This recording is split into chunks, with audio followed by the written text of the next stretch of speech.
শরীয়তপুরে ছাত্রদলের কমিটি নিয়ে দুই পক্ষের সংঘর্ষে আহত 15। সিলেটে দলীয় সভায় নেতাদের বাকবিতণ্ডা ও কলকাণ্ডের ঘটনায় বিএনপির দুই তদন্ত কমিটি গঠন। 5 আগস্টের বিপ্লব না হলে হয়তো আজকেও এই অধিকার ফেরত পেতাম না, বললেন জামায়াতের আমির। ডিসেম্বরের নির্বাচন আদায়ে সমমনা দলগুলোকে নিয়ে মাঠে থাকবে বিএনপি। জাতীয় গুম কমিশনের দ্বিতীয় অন্তর্বর্তী প্রতিবেদন দাখিল, প্রধান উপদেষ্টার বিস্ময় প্রকাশ। বাংলাদেশি সীমান্তে বিএসএফ সদস্যের অনুপ্রবেশ, আটক করল গ্রামবাসী। লন্ডনে কিং চার্লস হারমোনি অ্যাওয়ার্ড 2025 পেতে যাচ্ছেন বাংলাদেশের প্রধান উপদেষ্টা মোহাম্মদ ইউনূস।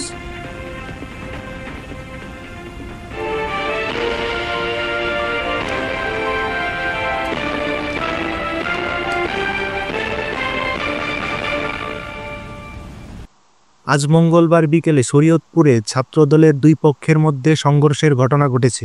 এ সংঘর্ষে দুই পক্ষের সমর্থক, পুলিশ সদস্য, পথচারী সহ 15 জন আহত হয়েছেন। জেলা ছাত্রদলের আহ্বায়ক কমিটি ঘোষণা নিয়ে এ সংঘর্ষ ঘটে। ছাত্রদলের নতুন কমিটি ঘোষণার পর কমিটির আহ্বায়ক HM জাকির ও সদস্য সচিব সোহেল তালুকদারের নেতৃত্বে শহরে একটি আনন্দ মিছিল বের করেন তাদের সমর্থকেরা। এ সময় পাল্টা প্রতিবাদ মিছিল বের করেন ওই কমিটির যুগ্ম আহ্বায়ক পান্থ তালুকদার, বাবু মাতবর, আফজাল খান, ইসাক সর্দারের সমর্থকেরা। মিছিলটি পালং মডেল থানা অতিক্রম করার সময় দুই পক্ষের সমর্থকদের মধ্যে পাল্টাপাল্টি ধাওয়া শুরু হয়। এরপর দুই পক্ষ সংঘর্ষে জড়ায়। ওই সংঘর্ষের সময় সাকিব আল হাসান নামের এক পথচারীর মাথা ফেটে যায়। এ ব্যাপারে পালং মডেল থানার ভারপ্রাপ্ত কর্মকর্তা হেলাল উদ্দিন জানান, উভয় পক্ষ ইট পাটকেল নিক্ষেপ শুরু করে। দ্রুত সময়ের মধ্যে পরিস্থিতি নিয়ন্ত্রণে নেয় পুলিশ। এখন পরিস্থিতি স্বাভাবিক রয়েছে। এ ঘটনায় এখনও থানায় কোনো মামলা হয়নি। সিলেটে বিএনপির প্রতিষ্ঠাতা সাবেক রাষ্ট্রপতি জিয়াউর রহমানের 44তম শাহাদাত বার্ষিকী উপলক্ষে আয়োজিত সভায় দুই নেতার বাকবিতণ্ডা এবং মহানগর বিএনপি সাধারণ সম্পাদকের মুঠোফোনে আওয়ামী লীগ দলীয় সিলেট সিটি কর্পোরেশনের সাবেক মেয়র কল দেওয়ার ঘটনা তদন্তে পৃথক দুইটি তদন্ত কমিশন গঠন করা হয়েছে।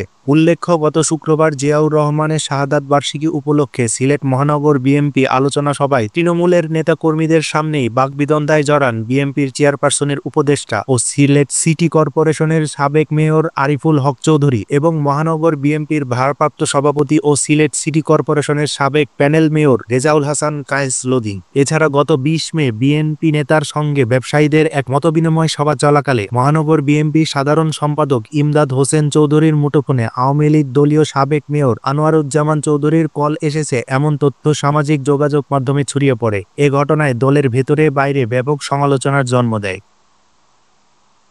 আজ বুধবার দুপুরে নারায়ণগঞ্জ সদর উপজেলার ফতুল্লায় কাঠেরপুল এলাকায় মৎস্যজীবী দলের উদ্যোগে প্রয়াত রাষ্ট্রপতি জিয়াউর রহমানের 44তম শাহাদাত বার্ষিকী উপলক্ষে আয়োজিত আলোচনা সভা ও দোয়া মাহফিলে বিএনপির ভাইস চেয়ারম্যান শামসুজ্জামান দুদু বলেছেন, সংস্কারের নামে শেখ হাসিনার মতো উন্নয়নের সবক শোনাচ্ছে এই সরকার। অন্তর্বর্তী সরকারের সঙ্গে বিএনপি আছে বলে উল্লেখ করে তিনি আরও বলেন, এই সরকারের সঙ্গে আমরা আছি, বিএনপি আছে, কিন্তু সরকার যেন বিভ্রান্ত না হয়, ভুল পথে না যায়, সেজন্য আমরা তাকে স্বাভাবিক গ্রহণযোগ্য পথে আনার জন্য সমালোচনা করি। এই সরকারকে অবশ্যই জনগণের পক্ষে থাকতে হবে, দেশের পক্ষে থাকতে হবে, গণতন্ত্রের পক্ষে থাকতে হবে, স্বাধীনতার পক্ষে থাকতে হবে।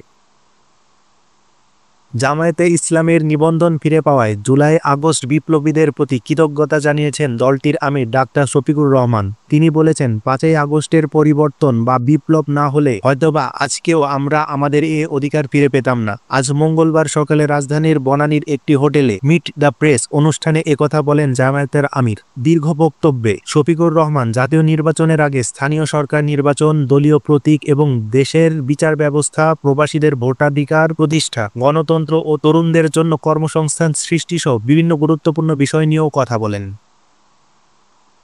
গত বৃহস্পতিবার টোকিওর নিক্কেই ফোরামের অনুষ্ঠানে প্রশ্নোত্তর পর্বে ডক্টর মোহাম্মদ ইউনূস বলেছিলেন, সব দল নয়, বাংলাদেশের শুধু একটি দলই ডিসেম্বরের মধ্যে নির্বাচন যায়। এর প্রতিক্রিয়ায় গত সোমবার রাতে বিএনপির ভারপ্রাপ্ত চেয়ারম্যান তারেক রহমানের সভাপতিত্বে গুলশানের কার্যালয়ে বিএনপির স্থায়ী কমিটির সভা অনুষ্ঠিত হয়। এ সভায় দুটি বিষয়ে নীতিগত সিদ্ধান্ত হয়েছে বলে সংশ্লিষ্ট সূত্র জানিয়েছে। এগুলো হলো প্রধান উপদেষ্টা অধ্যাপক মোহাম্মদ ইউনূসের অধীনে জাতীয় সংসদ নির্বাচন এবং আগামী ডিসেম্বরের মধ্যেই সে নির্বাচন অনুষ্ঠান।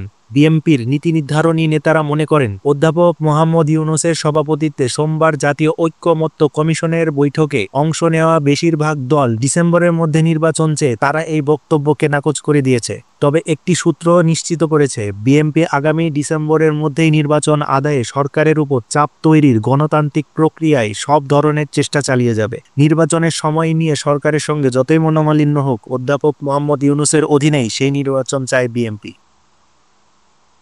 জুলাই অভ্যুত্থান ব্যর্থ হলে এই সাংবাদিকরাই হাসিনার কদমবুচি করত, এমন মন্তব্য করেছেন জাতীয় নাগরিক পার্টি এনসিপির দক্ষিণাঞ্চলের মুখ্য সংগঠক হাসনাত আবদুল্লাহ। বুধবার দুপুরে নিজের ভেরিফাইড ফেসবুক আইডিতে দেওয়া এক স্ট্যাটাসে এ ক্ষোভ ঝাড়েন তিনি। তার এই স্ট্যাটাসের পেছনের মূল কারণ হচ্ছে সম্প্রতি গণমাধ্যমে প্রকাশিত হওয়া জাতীয় 4 নেতা সহ 4 শতাধিক মুক্তিযোদ্ধার স্বীকৃতি বাতিলের ভুয়া খবর। খবরটি প্রকাশের পরপরই মুক্তিযুদ্ধ বিষয়ক মন্ত্রণালয়ের উপদেষ্টা ফারুক আজমের বরাত দিয়ে বলা হয়েছে, মুক্তিযুদ্ধের খেতাব সংক্রান্ত খবরটি ভুয়া, মিথ্যা ও ভিত্তিহীন বানোয়াট। মুজিবনগর সরকারে যারা ছিলেন তারাও মুক্তিযোদ্ধা, যারা সশস্ত্রভাবে মুক্তিযুদ্ধ করেছেন, যারা পরিচালনা করেছেন তারাও মুক্তিযোদ্ধা। তবে ওই সরকারের কর্মকর্তা কর্মচারীরা সহযোগী মুক্তিযোদ্ধা।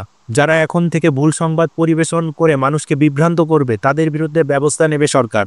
বর্তমান অন্তর্বর্তীকালীন সরকার গণমাধ্যমের স্বাধীনতার ব্যাপারে খুব উদার উল্লেখ করে তিনি বলেন, আমরা সমালোচনাকে সবসময় স্বাগত জানাই, কিন্তু কাউকে এরকম কোনো লাইসেন্স দেওয়া হয়নি যে তিনি চাইলে একটি ভুল সংবাদ প্রচার করবেন। প্রধান উপদেষ্টা অধ্যাপক মোহাম্মদ ইউনূসের কাছে দ্বিতীয় অন্তর্বর্তী প্রতিবেদন জমা দিয়েছে গুম সংক্রান্ত তদন্ত কমিটি। প্রতিবেদন পাওয়ার পর প্রধান উপদেষ্টা বলেন, কি ভয়াবহ একটি ঘটনা। আমাদের সমাজের ভদ্রলোকেরা, আমাদেরই আত্মীয় পরিজনেরা এ ঘটনাগুলো ঘটিয়েছে।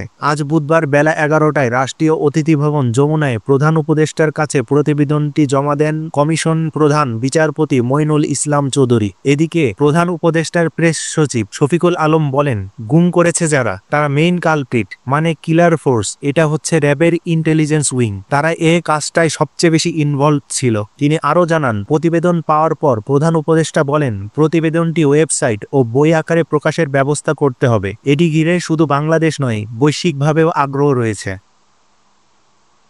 প্রধান উপদেষ্টা মোহাম্মদ ইউনূসের 10 থেকে 13 জুন লন্ডনে আসন্ন সফরের সময় কিং চার্লস হারমোনি অ্যাওয়ার্ড 2025 গ্রহণ করবেন।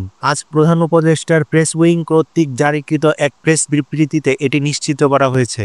সফরকালে রাজা তৃতীয় চার্লস মোহাম্মদ ইউনূসকে মর্যাদাপূর্ণ কিং চার্লস হারমোনি অ্যাওয়ার্ড 2025 প্রদান করবেন। আজ এক সাক্ষাৎকালে বাংলাদেশে নিযুক্ত British high commissioner Sarah Cooke Mohammad ইউনূসকে মর্যাদাপূর্ণ কিং চার্লস হারমোনি অ্যাওয়ার্ড পাওয়ার জন্য অভিনন্দন জানান। গত বছর রাজা চার্লস কর্তৃক প্রবর্তিত এই মর্যাদাপূর্ণ পুরস্কারটি প্রতি বছর ঐতিহ্যবাহী কারুশিল্প দক্ষতা, ব্যবসায়ের প্রতি টেকসই দৃষ্টিভঙ্গি এবং সম্প্রীতির অনুভূতির জন্য প্রদান করা হয়ে থাকে। কিং চার্লস হারমোনি পুরস্কারের প্রথম বিজয়ী ছিলেন জাতিসংঘের প্রাক্তন মহাসচিব বান কি মুন। চাঁপাইনবাবগঞ্জ জেলার জোহরপুর সীমান্তে অবৈধভাবে অনুপ্রবেশের অভিযোগে ভারতীয় সীমান্তরক্ষী বাহিনী বিএসএফের এক সদস্যকে আটক করা হয়েছে। বিএসএফের ওই সদস্যের নাম গণেশ মূর্তি। তিনি 71 বিএসএফ ব্যাটালিয়নের নূরপুর সীমান্ত ফাঁড়ির সিনিয়র কনস্টেবল। এর আগে আজ সকাল 8টার দিকে চাঁপাইনবাবগঞ্জ সদর উপজেলার জোহরপুর টেক সীমান্ত থেকে বিএসএফের ওই সদস্যকে আটক করেন স্থানীয় লোকজন। খবর পেয়ে বর্ডার গার্ড বাংলাদেশ বিজিবি তাকে হেফাজতে নেয়। লেফটেন্যান্ট কর্নেল ফাহাদ মাহমুদ বলেন, জোহরপুর সীমান্তের সাতরশিয়া এলাকা দিয়ে বাংলাদেশ অংশে প্রবেশের সময় স্থানীয় লোকজন বিএসএফের সদস্য গণেশ মূর্তিকে অস্ত্র ও গোলাবারুদ সহ আটক করেন। পরে বিজিবির টহল দল তাকে উদ্ধার করে ফাঁড়িতে নিয়ে আসে। আটকের সময় তিনি মাতাল অবস্থায় ছিলেন। তিনি আরও জানান, আজ বেলা 11:30টার দিকে বিজিবি বিএসএফ কোম্পানি কমান্ডার পর্যায়ে পতাকা বৈঠক হয়েছে। পরে বিধি মোতাবেক বিএসএফ সদস্যকে হস্তান্তর করা হয়। পতাকা বৈঠকে বিজিবির পক্ষ থেকে বিএসএফ সদস্যের অনুপ্রবেশের জন্য কড়া প্রতিবাদ জানানো হয়েছে। পরবর্তী আপডেট পেতে আমাদের ইউটিউব চ্যানেলটি সাবস্ক্রাইব করে রাখুন।